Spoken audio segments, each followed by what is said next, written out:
अस्सलाम वालेकुम नाज़रीन, इंस्पेक्टर डॉक्टर फ़ीक रासिक आपकी खिदमत में हाजिर है। पंजाब के किन अज़ला में ई चलान हो रहे हैं और पंजाब के साथ साथ दूसरे सूबों में भी ई चलान का सिलसिला शुरू हो चुका है, इस पर तफसीली बात होगी। मगर इससे पहले अगर आपने मेरा चैनल सब्सक्राइब नहीं किया तो अभी कर लीजिए। गुजारिश है कि वीडियो को आखिर तक ज़रूर देखा करें। अगर आपको ये वीडियो पसंद आए तो इसे लाइक और शेयर ज़रूर कीजिएगा। तो नाज़रीन, पंजाब के 41 अज़ला हैं, 10 डिवीज़न हैं। तो 41 अज़ला में से 20 अज़ला ऐसे हैं जहां ई चलान का सिलसिला शुरू हो चुका है। लाहौर के साथ साथ अब बहावलपुर, मुल्तान, मुजफ्फरगढ़, गुजरात, सियालकोट, जेलम, अटक, डेरा गाजी खान, गुजरांवाला, शेखुपुरा, साहिवाल, उकाड़ा, झंग, मियांवाली और मरी, यहाँ पर भी ई चलान हो रहे हैं। और यही नहीं बल्कि हसन अब्दाल, रहीम यार खान, सरगोदा और कसूर में ई चलान का सिलसिला शुरू हो चुका है। ई चलान कैमरे के जरिए होते हैं। हर शहर में दाखिली और खारजी रस्तों पर और शहर के अंदर कैमरे नस्ब किए गए हैं। जब आप कोई वायलेशन करते हैं, मिसाल के तौर पर अगर आपने हेलमेट नहीं पहना या फिर आप वन वे की खिलाफ वर्जी कर रहे हैं और लाइन लेन की खिलाफ वर्जी कर रहे हैं, सीट बेल्ट नहीं बांधा आपने, तो फिर आपका ई चलान होगा। तो बहुत से लोग ये सवाल करते हैं कि सर ई चलान से कैसे बचा जा सकता है। तो मैंने हमेशा उनको ये मशवरा दिया है कि ई चलान से बचने का वाहिद हल यही है कि आप कानून की खिलाफ वर्जी ना करें, आप कोई वायलेशन ना करें। मसलन अगर आप सीट बेल्ट बांधते हैं तो फ़ायदा किसका है? आपका, क्योंकि हादसे की सूरत में सीट बेल्ट आपको बहुत बड़ी चोट लगने से महफूज रखता है। इसी तरह हेलमेट अगर आप पहनते हैं तो फ़ायदा किसका है? आपका। इंसानी सिर जो है वो ऐसा उज़्व है कि हादसे की सूरत में सबसे पहले ये ज़मीन पर लगता है, लेकिन अगर आपने हेलमेट पहना होगा तो आपका सिर जो है वो महफूज रहेगा और आपको कोई शदीद चोट नहीं लगेगी। और इसी तरह वन वे की खिलाफ वर्जी, इस पर 279 का पर्चा भी होता है, FIR भी होती है। तो इससे भी शदीद किस्म के हादसात रूनुमा होते हैं। तो बेहतर यही है कि आप वायलेशन ना करें। वायलेशन नहीं करेंगे तो फिर आपको ई चलान भी नहीं आएंगे। तो मैंने आपको बताया कि पंजाब के 41 अज़ला हैं, जिनमें से निसफ अज़ला यानी कि 20 अज़ला में ई चलान का ना रुकने वाला सिलसिला शुरू हो चुका है। ई चलान का ये सिलसिला सिर्फ पंजाब तक महदूद नहीं है, बल्कि ये दूसरे सूबों तक भी फैलता जा रहा है, जिसकी वाज़ेह मिसाल जो है वो सिंध है। सूबा सिंध में भी ई चलान का सिलसिला शुरू हो गया है।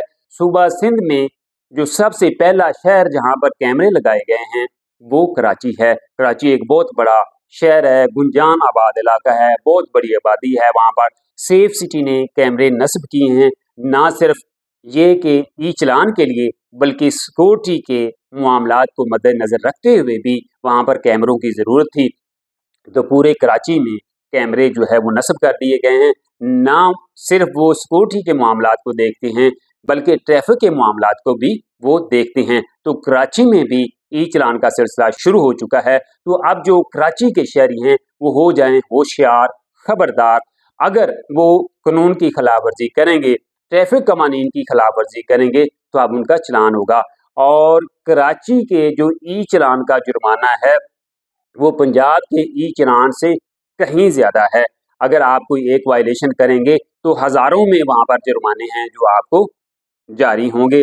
तो अभी तो वहाँ पर ये वार्निंग दे रहे हैं, लेकिन आने वाले चंद महीनों में बाकायदा आपको जुर्माना होगा और वो आपको पे करना होगा। और ये ऐसा जुर्माना है कि इसको अगर आप अदा नहीं करेंगे तो 17 के करीब पुलिस की सर्विसेज हैं जो आप हासिल नहीं कर सकेंगे। जैसा कि अगर आपने पासपोर्ट बनवाना होगा तो जब तक आप ई चलान जमा नहीं करवाएंगे तो फिर आपका पासपोर्ट नहीं बनेगा।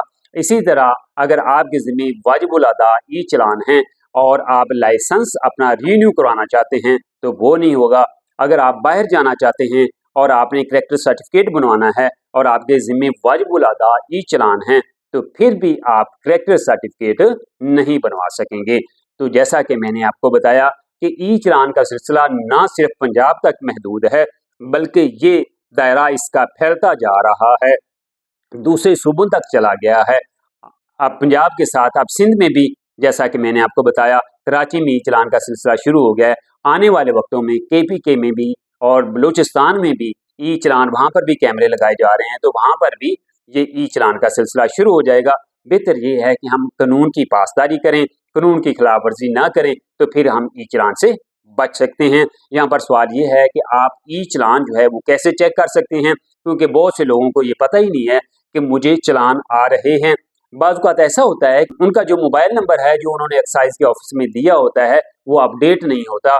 तो अगर आपका मोबाइल नंबर जो एक्साइज का डाटा है उसमें आपका वही मोबाइल नंबर है जो आपके पास है, तो फिर उसका टेक्स्ट भी आता है और उसका व्हाट्सएप भी आता है।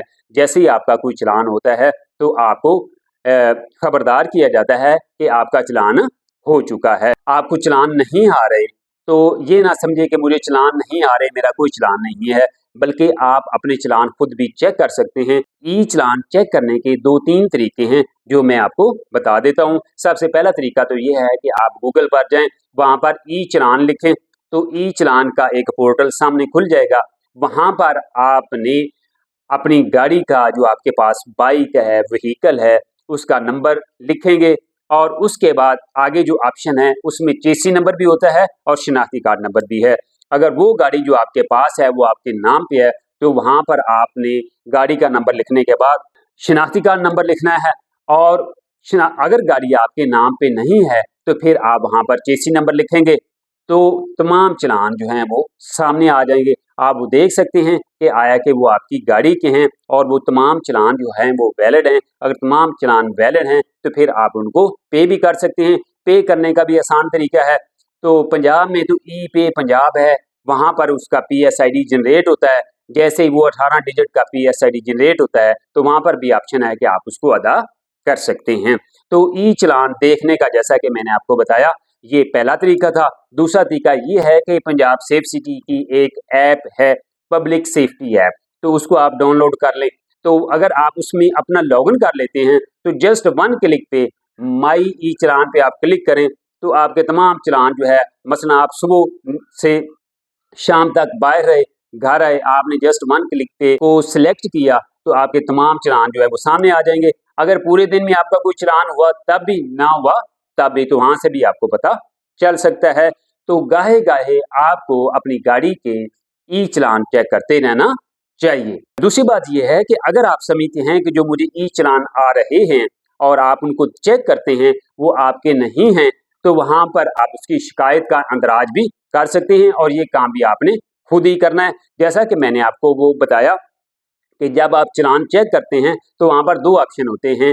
एक होता है चलान डाउनलोड का और साथ में एक होता है रिव्यू का। जब आप रिव्यू को सिलेक्ट करते हैं तो फिर वो चलान आपके सामने आ जाएगा। अगर आप समझते हैं कि ये चलान वैलिड नहीं है तो फिर आप अपनी गाड़ी का फ्रंट और बैक उसकी तस्वीर बनाकर अपना मोबाइल नंबर का इंदराज करेंगे। ये दोनों तस्वीरें भी आप वहाँ पर अपलोड कर देंगे और फिर यहाँ पर आप उसको सबमिट कर देंगे तो विदिन अ वीक इसका रिप्लाई आपको वो देंगे। अगर वो चलान वैलिड हुआ तो वो कैंसिल नहीं होगा, अगर वो इनवैलिड हुआ तो वो चलान कैंसिल कर दिया जाएगा।